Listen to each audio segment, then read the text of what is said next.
공군 여부사관을 성추행한 혐의를 받고 있는 핵심 피의자가 구속되면서 2차 가해 의혹에 대한 수사도 본격화되고 있습니다. 국방부 검찰단은 곧 2차 가해 의혹 관련자를 소환할 것으로 보이는데요. 이와 함께 유족 측 변호인은 잠시 뒤 가해 의혹 관련자를 고소한다고 밝혔습니다. 국방부 취재기자 연결합니다. 김문경 기자. 네, 국방부입니다. 예, 자 2차 가해 의혹 관련자 소환 조사 언제 이루어질 것으로 보입니까?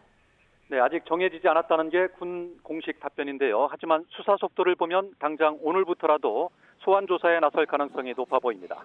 사건이 공군에서 국방부 검찰단으로 이첩된 지 하루 만에 성추행 핵심 피의자가 구속되는 등 수사가 속전속결로 이루어지고 있습니다.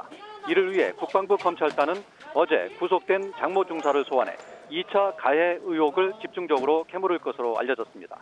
수사 방향은 크게 두 가지로 나뉠 것으로 보입니다. 먼저 형사처벌 가능성인데요.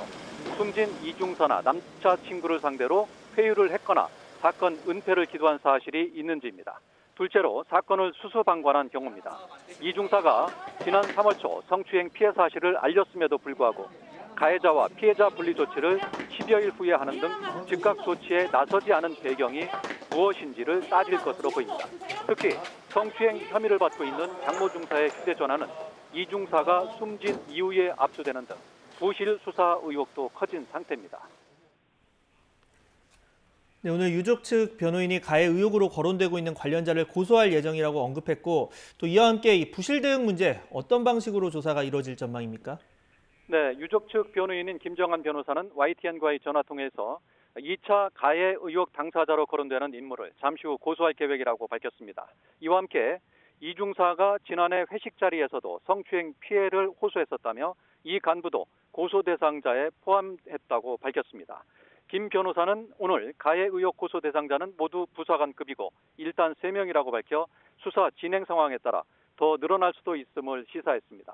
이와 함께 부실 대응을 둘러싼 군 검찰 수사도 동시에 이뤄질 것으로 보입니다. 부실 대응이 단순한 실수인지 아니면 고의성이 있었는지를 확인하려면 수사를 거칠 수밖에 없기 때문입니다. 이번에는 내부 징계 사안에 방점을 두지 않고 일단 의혹 해소 차원에서 검찰 수사를 먼저 진행할 가능성이 큰 것으로 풀이됩니다. 어제 서욱 국방부 장관이 유족을 만난 자리에서 한치의 의혹이 없도록 낱낱이 밝히겠다고 강조한 것도 이를 염두에 둔 것으로 보입니다.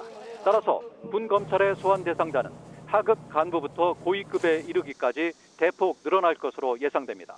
이성용 공군 참모총장은 오늘 오전 긴급 지휘관 회의를 주관한 자리에서 유족에게 사과와 위로를 전한 뒤 성범죄 발생 시 2차 가해가 발생하지 않도록 피해자 입장에서 최우선으로 조치하라고 지시했습니다. 국방부는 국민적 관심이 일고 있는 이번 사건의 신뢰성과 공정성을 확보하기 위해 민간 전문가들의 추천을 받아 군검찰 수사심의위원회를 구성하겠다고 밝혔습니다. 지금까지 국방부에서 YTN 김문경입니다.